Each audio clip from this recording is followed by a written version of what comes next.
मैं फिर से आप सभी का श्री आर्ट गली की यूट्यूब प्लेटफॉर्म पर स्वागत है। आज के टॉपिक में हम लोग एकलव्य मॉडल रेजिडेंशियल स्कूल अर्थात EMRS के अंतर्गत जो रिक्रूटमेंट की नोटिफिकेशन आप लोगों को बहुत ही जल्दी देखने को मिलेगी और इसकी जो न्यूज़ है आप लोगों को मालूम भी चल चुका होगा। मिनिस्ट्री ऑफ ट्राइबल के अंतर्गत जो ट्वीट हुए हैं उसमें लगभग 38,000 टीचरों के रिक्रूटमेंट की बात कही जा रही है। तो मैं आप सभी लोगों को सत्यता बताना चाहता हूं कि ये 38,000 जो टीचरों की रिक्रूटमेंट होगी वो स्टेप वाइज होगी। फर्स्ट स्टेप जो होती है वो 23 में आई हुई थी और उसमें लगभग 10,000 टीचरों की नियुक्ति हुई। उसमें भी आर्ट टीचर की एक अच्छी खासी वैकेंसी थी जो कि मैं अभी आप लोगों को आगे दिखाने की कोशिश करूँगा। जो सेकेंड आएगी वैकेंसी जो आने वाली है और ये 100% तय है कि आप लोगों को बहुत ही जल्दी ये रिक्रूटमेंट देखने को मिलेगी। इसकी जो प्रोसेस है बहुत जल्दी हो जाएगी। तो जो भी सीरियस कैंडिडेट हैं और इसमें टीचर बनना चाहते हैं तो वो लोग बहुत ही केयरफुली इस पॉइंट को समझने की कोशिश करेंगे और आर्ट टीचर की जो सबसे बड़ी एलिजिबिलिटी है उसको भी मैं आप सभी लोगों को बताने की कोशिश करूंगा, जो कि आप लोगों के बहुत सारे कमेंट बॉक्स में कमेंट आते हैं। कौन से बच्चे अप्लाई करेंगे ज़रा ध्यान से सुनिए। जो लोग जानते हैं वो लोग इस वीडियो को स्किप कर सकते हैं। तो देखिए, मैं आप लोगों को पिछली जो नोटिफिकेशन आई हुई थी गवर्नमेंटेड, उसकी नोटिफिकेशन में आप लोगों को दिखाना चाहता हूं कि ये देखिए, आप लोगों को ट्रेंड ग्रेजुएट टीचर जिसको हम लोग TGT बोलते हैं, और TGT में एक कैटेगरी होती है मिसलेनियस कैटेगरी की, जिसमें जैसे आप लोगों ने NBS में और KBS में देखा। तो ये मिसलेनियस कैटेगरी के अंतर्गत आते हैं और मिसलेनियस कैटेगरी के अंतर्गत जो रिक्रूटमेंट होती है सेंट्रल गवर्नमेंट में, चाहे नवोदय विद्यालय हो चाहे केंद्रीय विद्यालय हो, इसकी जो एलिजिबिलिटी क्राइटेरिया होती है अन्य सब्जेक्टों की अंतर्गत तो वो थोड़ी डिफरेंट होती है। इसमें CTET, TET क्या क्या जो अन्य सब्जेक्टों मांगी जाती है, तो इसमें क्या एलिजिबिलिटी होने वाली है वो हम लोग डिस्कस करेंगे।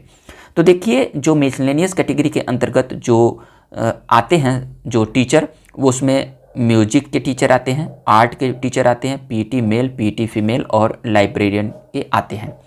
इसमें देखिए, पिछली जो रिक्रूटमेंट होती है उसमें भी आर्ट टीचर की एक अच्छी खासी वैकेंसी थी। 342 रिक्रूटमेंट में जो पोस्ट आई थी और इसमें सभी कैटेगरी के, चाहे जनरल के कैंडिडेट हो, EWS के हो, OBC को हो, SC को हो, ST को हो, सभी में अच्छी खासी वैकेंसी देखने को मिली थी। तो इस बार भी जो वैकेंसी आने वाली है इसमें भी अच्छी खासी आप लोगों को वैकेंसी देखने को मिलेगी। तो आप लोग सीरियसली अपनी तैयारी को लेकर कंटिन्यू रहिए। आइए हम लोग इसके और भी इम्पोर्टेंट पॉइंटों को डिस्कस करते हैं।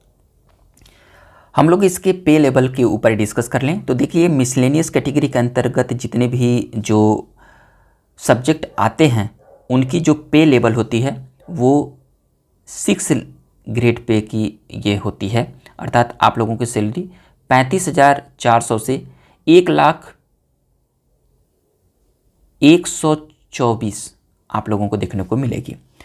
अन्य सब्जेक्टों की अपेक्षा आप लोग यहाँ पर देख ले रहे हैं आप लोगों की लेवल पे। इम्पॉर्टेंट उनके लिए ये होगी, देखिए आप लोगों की जो एग्ज़ाम होती है वो OMRS बेस्ड अर्थात पेन पेंसिल मोड में होती है। तो आप लोगों को मल्टीपल चॉइस ही देखने को मिलेगी क्वेश्चन, लेकिन VA जो होते हैं वो OMRS बेस्ड पे होती है, कंप्यूटराइज नहीं होती है, ऑफलाइन मोड पर होती है। और इसमें जो होती है वो टोटल मल्टीपल चॉइस क्वेश्चन आप लोगों को देखने को मिलेंगे।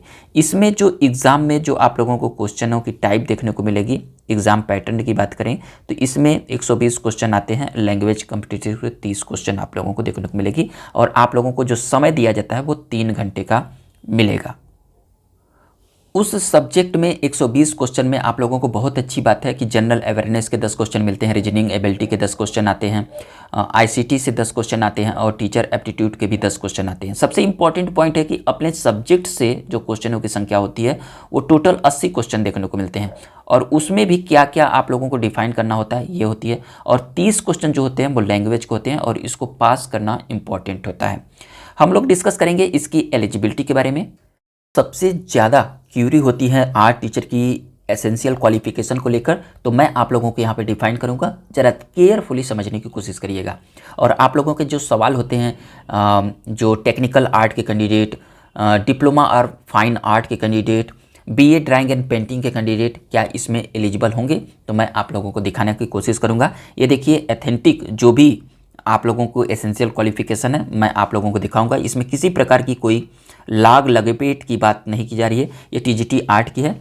इसमें एज जो रखी जाती है, यहाँ पर नोटिफिकेशन में आप लोगों को 35 वर्ष देखने को मिलेगी, लेकिन आप लोग मान कर चलिएगा इसको 30 वर्ष, ठीक है। और जो एम्प्लाई हैं EMRS के, वो 55 ईयर तक आप लोग आवेदन कर सकते हैं।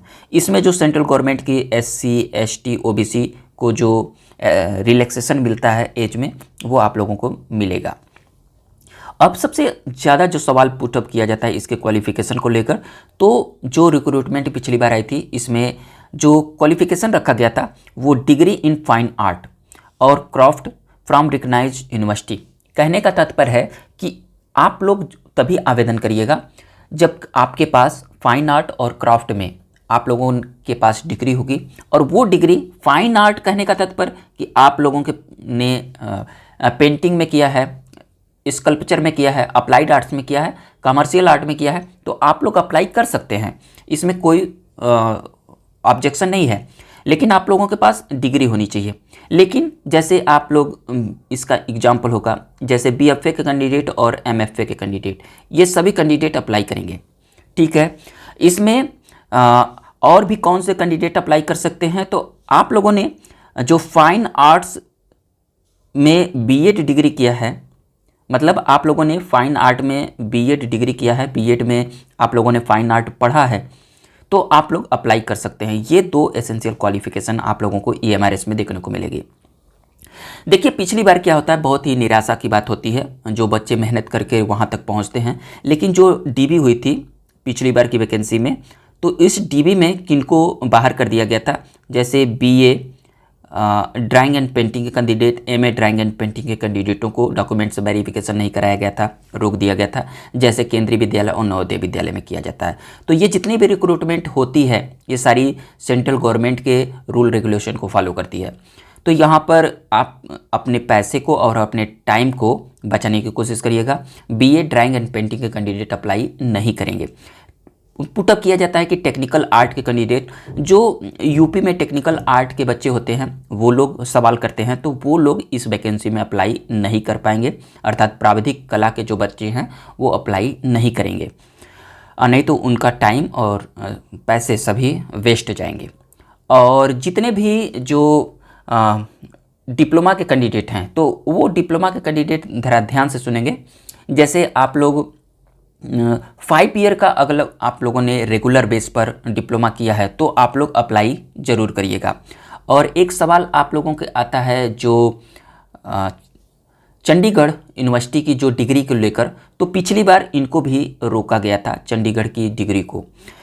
अब दूसरी सवाल जो आप लोगों की आती है, इसमें जो आप लोगों ने BFA किया है और MFA किया है, लेकिन आप लोगों के पास B.Ed की डिग्री नहीं है, तो आप लोग ध्यान से देखिएगा कि BFA और MFA के कैंडिडेटों को यहाँ पर जो है वो B.Ed की रिक्वायरमेंट नहीं होती है। इसमें B.Ed की रिक्वायरमेंट नहीं होती है। इसमें CTET की अगर बात किया जाए, तो इसमें भी CTET में इसकी रिक्वायरमेंट नहीं होती है। तो ये आप लोग देख लीजिएगा। टेट की सवाल पूछते हैं, तो इसमें भी टेट का रिक्वायरमेंट नहीं होता है। क्यों?